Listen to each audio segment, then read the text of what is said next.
Banyaka et Belinga sont aujourd'hui dans la phase dite d'exploration.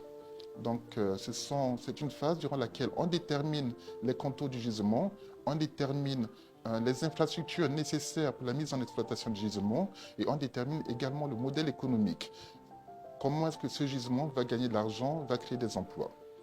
Donc, dans le cas de Banyaka, on devra quitter la phase d'exploration l'année prochaine.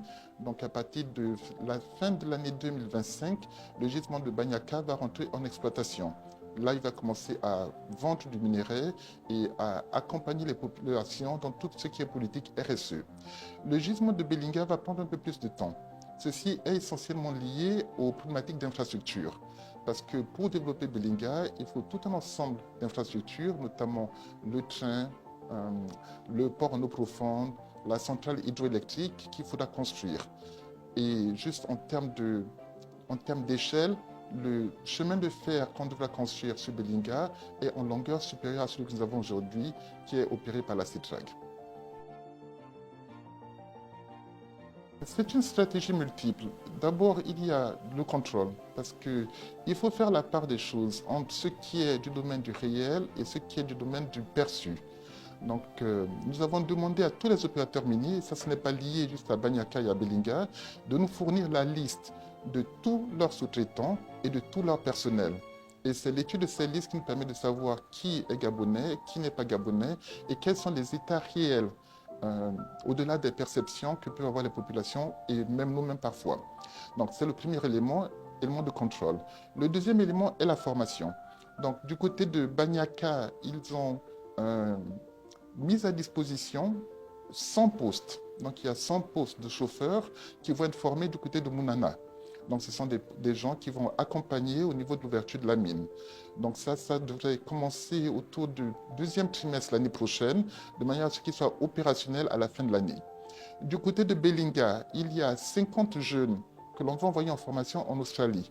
Et le but derrière est que ces jeunes, quand ils reviendront, puissent commencer à occuper des fonctions d'importance au sein de la mine.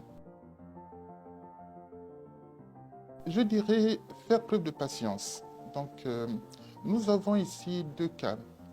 Un cas où nous avons une mine dans laquelle l'ensemble des éléments menant à son exploitation ont été faits, ont été déroulés.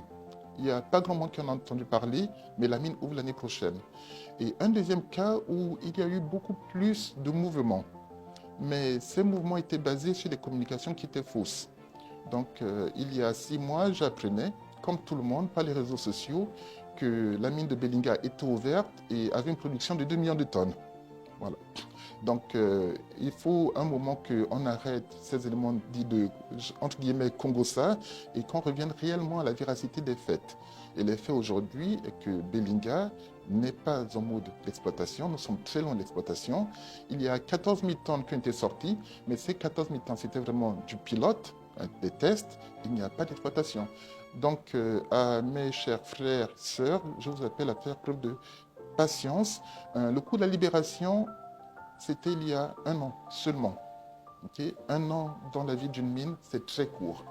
Donc, Belinga et Banyaka sont des sésames extrêmement importants pour le développement futur du pays, pour son industrialisation et pour finalement être capable de regarder vers des lendemains meilleurs, vers la félicité.